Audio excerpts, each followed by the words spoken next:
Ndabaramukije cane bakunzi b'ikiganiro yaga muganga, amagara meza, kugubwa neza no kuranirwa mu vyanyu no mu banyu aho muherereye n'ivyo ndabipfurije. Mwagize neza guhitamwo Ntambwe Idahita TV, mwagize neza guhitamwo ikiganiro yaga muganga gisanzwe gifise insanganyamatsiko canke se intumbero zibiri nyamukuru, gusangira n'abakunzi bacu kuva kino kiganiro yaga muganga inyigisho ntungamagara hamwe n'impanuro ntungamagara.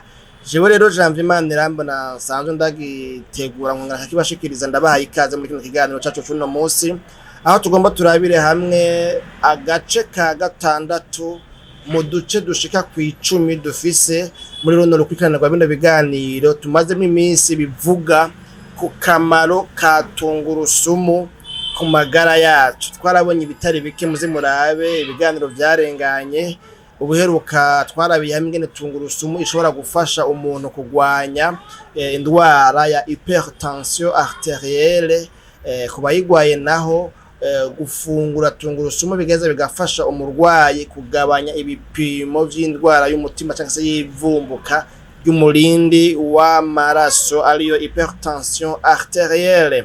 None rero uno munsi tugomba turabire hamwe igice ca gatandatu, kandi birafise akamaro kumenya ico ivyo dufungura bidufasha, ico ivyo dufungura bishobora guterera gusahiriza ku magara yacu kugira ngo dushishikare kugira amagara meza. Rero nkuko twaje tubona yuko ryashira hamwe mpuzamakungu gita amagara y'abantu kw'isi OMS, Organisation Mondiale de la Santé, rishimagiza kandi rishingira intahe yuko tungurusumu ari ikintu gihambaye cane muri vyinshi umuntu asanzwe afungura, kandi umuntu akwiye gufungura vyonamufasha kugira amagara meza. None rero tungurusumu irafise ingene isanzwe ifise ivyo bita ngo ni allicine, bimwe mu bintu bigize tungurusumu, kimwe mu mapropriété canke se mu mapropriété niko novuga ngo amapropriété amwe mu yagize tungurusumu harimwo ivyo bita ngo ni allicine. Iyo allicine rero iri muri tungurusumu irafasha cane kugwanya cholesterol. Cholesterol nayo novuga ngo ni ikinure, ni ubwoko bw'ikinure kibi ku magara y'umuntu.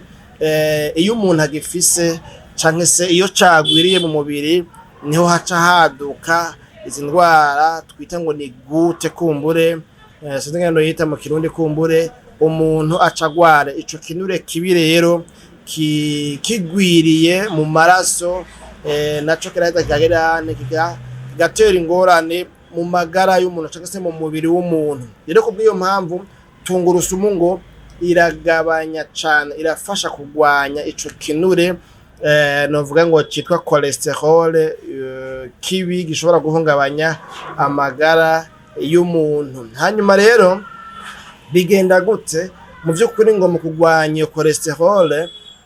Iyo ntuzeye tungurusumu, ico kintu cyangwa se ivyo bintu bita ngo ni allicine biri muri tungurusumu ngo bifasha kuburizamwo, kurwanya ihingurwa ry'ico kinure mu mubiri, igwirirana ry'ico kinure mu mubiri. Simpava kumbura ngira ngo nsoma vyose nkuje ko ngene bigenda, ariko mugabo muri make no muri menshi mufate ico kintu yuko mu kugwanya iyo cholesterol, ico kinure kibi gishobora gutera ingwara zitandukanye mu mubiri.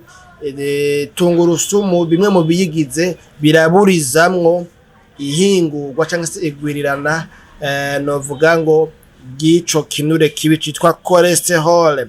Hanyuma ahandi naho ingene tungurusumu ifasha kugwanya novuga ngo iyo cholesterol, ico kinure kibi gishobora gutera ingwara za gute n'ibindi bibazo bitandukanye mu mubiri cyangwa se ku magara y'umuntu, ngo tungurusumu irafise ingene ngo igabanya absorption y'intuze y'ico kinure, igabanya ingene ico kinure cinjira neza mu mubiri.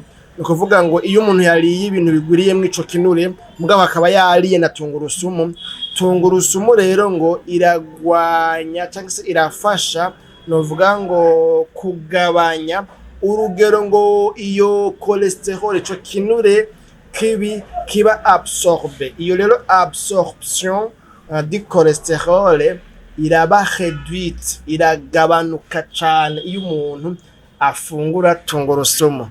Mu bisanzwe murazi yuko ivyo dufungura umubiri uvyikorako, muri bimwe twavuga ngo ni digestion ryaho kajya ibifungurwa hariya au niveau des intestins, mu ma intestins, mu mara.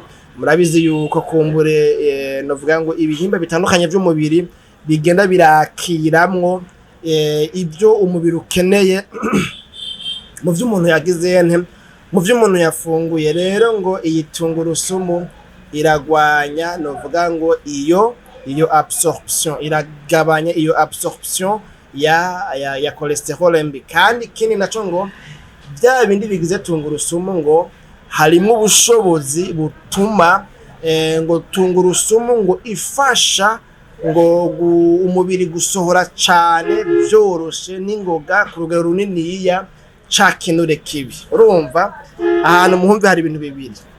Umubiri ufasha kubuza ibihimba nako tungurusumu ifasha kubuza umubiri ngo ntuhave ugira wabsorba wihako canke se tungurusumu mu yandi majambo munyemere mve gutya ibuza tungurusumu ibuza cholesterol ca kinure kiri mu vyo twariye kibi gishobora kugira ingaruka mbi ku magara y'abantu. Tungurusumu ngo ibuza kijya kinure kibi cholesterol ngo ntikinyengetere mu mubiri, nticinjire mu mubiri. Ni nkaho novuga ngo mu yandi majambo tungurusumu ivuga ngo sumurenga twarutamena ntitugukeneye. Gutyo rero umubiri ngo bigace bituma utabsorba cholesterol nyinshi mu byo twariye. Hanyuma tungurusumu n'ingarukira ngaho ikindukira ikaza bigaca ifasha umubiri ikawubwira ngo n'utuntu twose wari wagize na cholesterol yari yashoboye guca mu ryahumye ikinjira muri wewe ikinjira mu mubiri.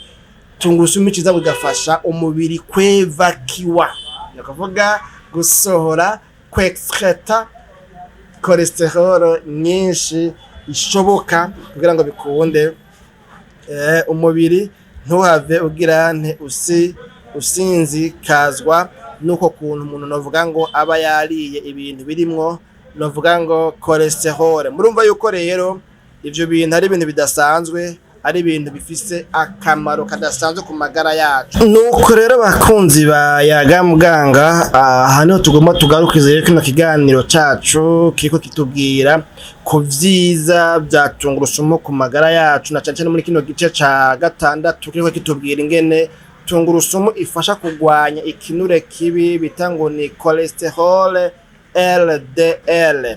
Rero umuntu yokubaza ati mbega none umuntu yofungura gute tungurusumu? Twaramaze kuvuga uburyo butari buke bw'ingene umuntu yofungura tungurusumu. Ni kuriya nyine muri bijya biganiro twagiye turavuga.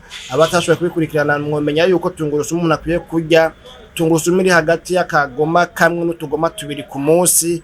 Hanyuma ngo mu kuyirya umuntu akayikatakata duto hanyuma agaca abanza akarindira hagacaho umwanya kugira ngo iyo allicine ibe active. Iyo allicine ni bya bintu twavuga ngo biri muri tungurusumu bifasha kugwanya ikinure kibi cyitwa LDL cholesterol.